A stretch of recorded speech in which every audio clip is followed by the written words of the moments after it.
Welcome to the sixth component, where the sixth component is you. I am Kaitlin, and this is Laura. Nice to meet you. Hi, thanks for being here today. Today we're going to talk about negative balances in food service. I was a little sad that this was actually one of our episodes, but it needs to be because it's so important, Kaitlin. So I'm so glad that you brought this to the table today. Yeah, so it's been tough. We've been so fortunate the last couple of years with all of the students being free and not really having to worry anything about negative balances, but they're back. They're back. For our state in the Midwest, we have free, reduced, and paid students all over again. And so the transition has been rough a little bit for maybe some of your school districts. And so we just want to talk a little bit about, what do they mean to you? What are other school districts potentially doing? What is your school district doing? What is our school district doing? And some best practices and ways to communicate effectively, not only with administration, but to families, and certainly for those of you, the board maybe too. So gosh, what are you doing right now in your school district? So we have a limit. The students can get to a negative limit. So I think currently at our high school, it's like negative 15, and that's middle and high school, negative 15, and then elementary schools are negative 12, which is easy to get to right now because the meal prices are higher because of food costs right now, and the cost of gas, and the cost of everything, because everything's super high right now. So we actually have them, the students come up on a report that gets emailed to the office each morning. So wow. Yep. So the ladies in the office or the gentlemen in the office will call the student down. Okay. Ask them if they brought a cold lunch with them today. If they did not, we give them a cold lunch to put in their locker, or to put in their, some of the elementary schools have baskets where they put their lunches every day. Smart, okay. So we make sure that we take care of it prior to the student coming down to Interesting. the lunchroom. We don't want to pull a tray. If it's a situation where it's a la carte, that's different, that's an extra. Right, But we want to make sure that the students are getting fed. So we do some sort of sandwich, whether it be Uncrustable, a ham and cheese sandwich, something that they can put in this lunch bag. We do an applesauce cup or a whole fruit. We do a bag of vegetables, so broccoli, carrots, celery sticks, something like that. And then if they want a milk, they can come through with the rest of the cold lunch kids and grab a milk when their whole class does that. So, wow. So all 5 components in that bag that's pre-made by your staff. Yes. Okay. So we want to claim the meal. Sure. If we're giving it to them. And then we also have a wonderful program in our community. It's the Optimist Club. They donate money to us, so they fund the cost of that meal for that student, which is fortunate. So I'm hearing you say like absolute zero, like that feeling when that child gets to the beginning or the end of the line. So there's never a no. You're being proactive with your team and your staff. And then you also have a buy-in from the secretaries in the front office. That's amazing. Mm-hmm. So we in our school district really, truly have because we're kind of in the beginning of fall, we are at that point where we're feeding everybody. Okay. So we have balances right now at negative $75. Okay. And we are just continuing to feed kids. We work with social workers.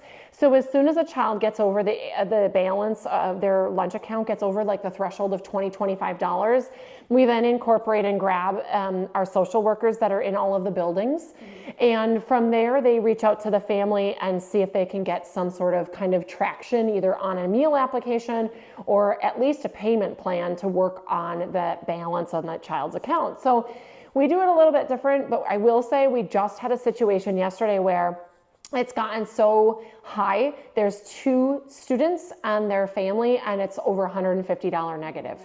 So we have reached out to the principal, and the principal is now reaching out to the parents and the emergency contact saying there's an issue with the balance and how can we support you in this? And typically it's the grandparent.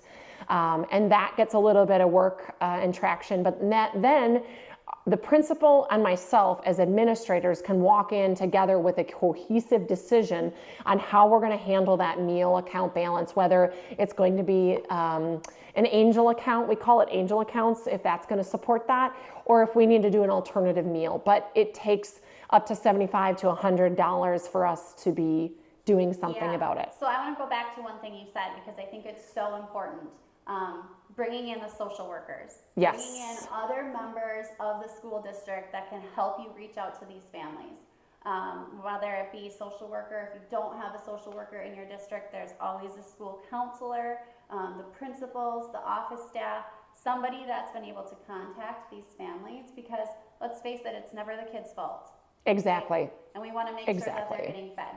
Right. I think at the root of this entire conversation is that our kids are our number one customer, and the rest of the kids, I look at it this way, it's 10x, right? So if one child's meals gets pulled, there's 10 children behind that child that saw what happened. And what does that do negatively, not only for that child that you pull the tray on, but then the 10 other kids. And also, so that's one piece of it, but the other piece is what is it doing for your staff? We are putting our own staff, who if you've watched the previous couple of episodes, they're our family. And what are we doing to our family in that situation? It's not fair to our staff either, because they love those kids. They do. So I think it's really important to have some sort of policy, some sort of process in which you work with your administration, your team, your secretaries, and all of those parents, right? All of that everyone's on the same page of how does your school district take care of your children? Because again, number one customer. So you have a really amazing policy. I feel it's taking away that layer of negativity away from the scenario. Similar to our school district, we also do that. In your other school districts, Kaitlin, I'm curious to know, were there different policies that were implemented, and how did that look? Yeah, so it's interesting. One of the school districts I worked for did not have any kind of limitation. So we had families who would literally be $800 negative by the time their kids graduated from high school, because they just kept eating. As a low-income family, you can't ever decide to start digging out of $800. And you're not going to, right? Because the school keeps feeding your kid anyway. And think about it. You have all these other bills. So if your food service bill, your school lunch bill is $800, you probably have other bills out there too. Absolutely. And what are you going to pay first? And obviously we want to help the kids, because that's what we're there for. So we kept feeding, but our program was losing money. And we have to keep our program afloat so that we can afford to feed the kids, but we also want to feed the kids. So it's such a sticky situation. I don't think there's a great answer. I don't think there's 100% answer on this. But I think it's definitely worth talking about, because hopefully we can, as a community, keep talking about it, coming together, and find a best practice that will actually work for the kids. So we don't pull the tray, you don't pull the tray. Pulling the tray is tough for kids. I'm going to recommend not pulling the tray, just because, like you said, it's hard on the staff. No staff member wants to take the tray away from a kid. That's right. If you're pulling a tray away and that kid feels so embarrassed, are they ever going to come through your line again? Exactly. And I think that's a big piece of this. If you're pulling a kindergartner's tray away, they're going to remember that negative experience, that traumatic experience from kindergarten all the way through 12th grade. Not only are these customers children, but they're also patrons, customers, clients, right?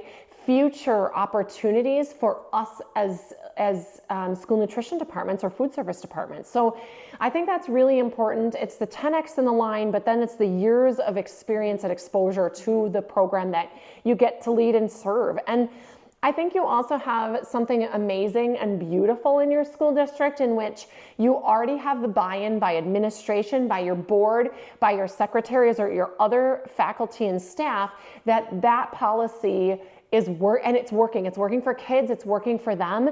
And parents know and they're aware of it. And I think ultimately highlights best practices, like Kaitlin said, it's just the communication and the leadership to develop a program and a plan for specifics to negative balances, which are very sticky and tricky. So talk to us a little bit about Optimus. Have you had other experiences of like donations? We call them angel accounts.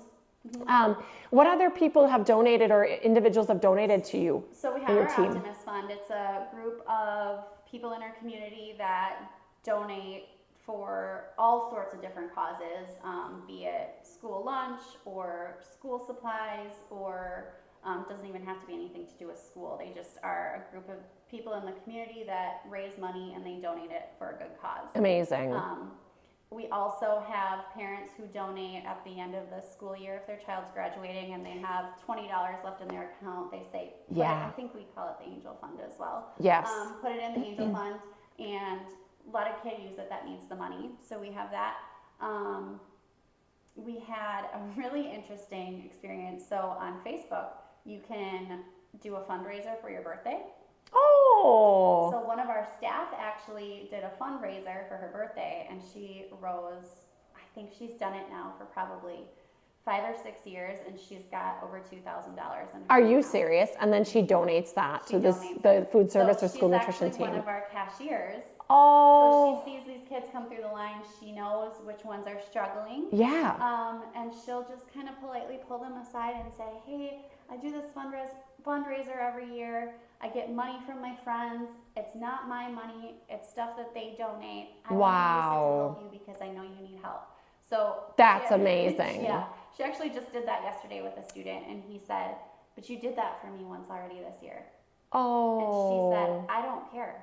You need help, so I'm going to help you. So it's beautiful. Utilize whoever you can, really, to help these students because we know they need to be fed. Yeah. Which also brings up like the whole equity discussion because we want to make sure another topic for another episode. We want to make sure kids have the opportunity to learn. Yes. Along with the rest of their class. Yes, I think that a Facebook is a great example. I want to also give a quick example. A local church also has donated and covered the cost of funds. So you just never know when and where an outside organization that is doing what's best for kids would maybe step into that space. And so those are reasons why we have connections in the community, are great ways for maybe grant funding. And so just different ways to support kids that are going to create a, like you said, non-for-profit, balanced end of the year books, and yet still love on our customers. Because I think at the end of the day,